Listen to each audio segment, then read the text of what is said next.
took over this ATM environment. And the primary, most critical application was CATIA. CATIA is a CAD/CAM system that we use here at Chrysler. There are close to 3,000 people using the application. The difference we see between Ethernet versus ATM is that we're able to centralize the application onto a server, and we're able to feed a large number of users. With ATM, I'm not dependent at all on contention for the resources. We have speeds today of 100 and 155 million bits per second, and by 1996 or 1997, we'll have speeds up to 622 million bits per second. And I think that ought to hold the engineers for a little while. Nobody goes into one of our dealerships and says, boy, am I glad Chrysler spent a ton of money on ATM technology or networks or computers or whatever. I think I'll buy this car. In the long run, you get lead time reductions in building cars. This isn't just a research lab for networking technology. This is real. This is production. Producing new cars and trucks and inventing new cars and trucks is what Chrysler does as a business. All of a sudden, it's a whole brand new design game out there. And ATM is the vehicle that makes it possible.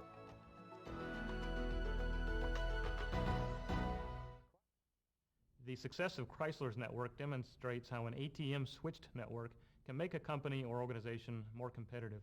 It can leverage the value of existing investments with little, if any, regard for protocols or architectures. And it allows you to move your network easily, swiftly, and effectively into the world of high-bandwidth multimedia networking.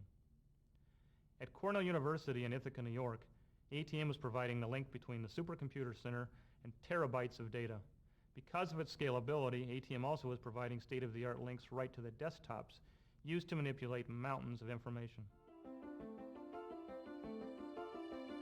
We have been engaged in a project that really started out from a basic premise that said, let's move into a major research university and let's remove the network and the speeds of the network as a barrier. Our goal with ATM is to basically provide a network environment at Cornell University where the integration of voice data and video can enable the development of instructional research and academic applications that serve the need of the campus.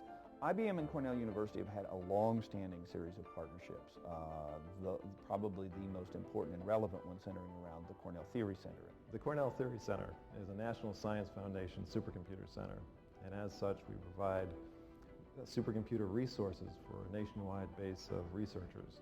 And we're using ATM to hook file servers that contain about 300 gigabytes of information to the SP2 and provide fast access to that information. One of the big advantages that we've seen by going with ATM over having a shared FDDI ring is when there's problems on one file server where it gets overburdened, it really doesn't affect our whole system. This is especially key when we get into very visual output.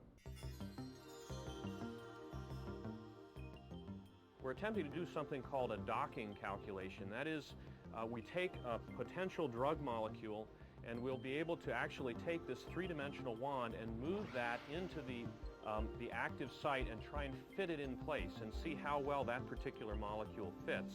We are working with drug designers and biochemists to try and come up with better treatments for Chagas disease. It's a parasite that is carried by insects. It enters the bloodstream and lodges into living cells where it multiplies. And the researchers here at Cornell are working on drugs to try and kill that parasite by disabling this particular molecule in the parasite system. ATM gives us a way of transferring data very, very rapidly, and that's absolutely essential in visualization applications. You can see that my hand right now is attached to what looks like a paper airplane in the virtual environment.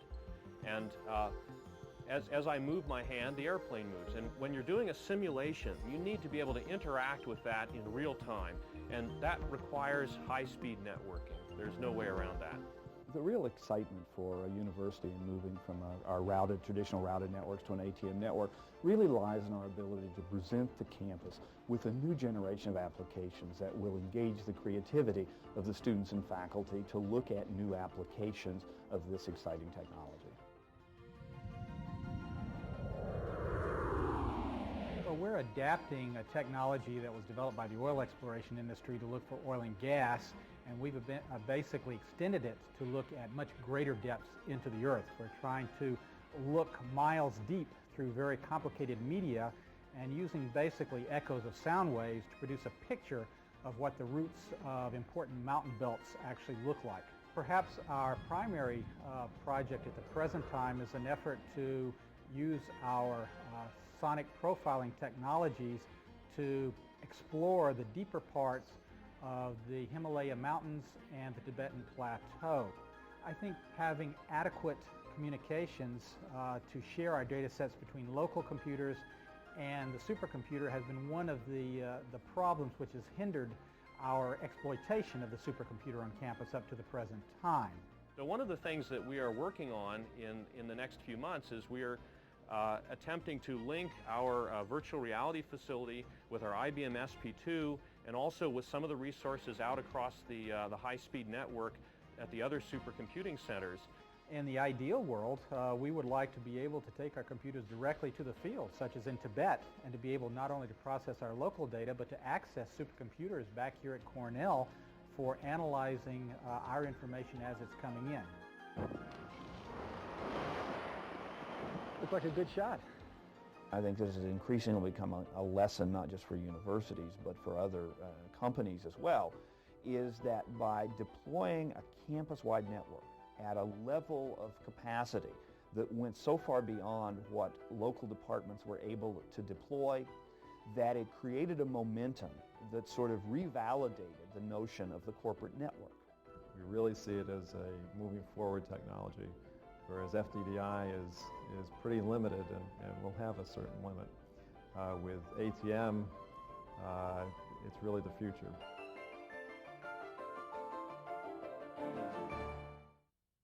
There are literally hundreds of organizations who have pioneered ATM workgroup, LAN, and wide area technology around the world, from automobile manufacturers and universities to steel mills and newspapers. When it comes to ATM, we're not asking people to make leaps of faith into uncharted territory. The only way most people will make that jump into leading-edge networking is with the certainty that they're following a proven strategy and plan. IBM is providing a roadmap to tomorrow's high-speed networks with real, interoperable solutions that work and are affordable today. We're making it possible and practical for network owners of almost any size to leapfrog dead-end technologies and land right in the ATM ballpark.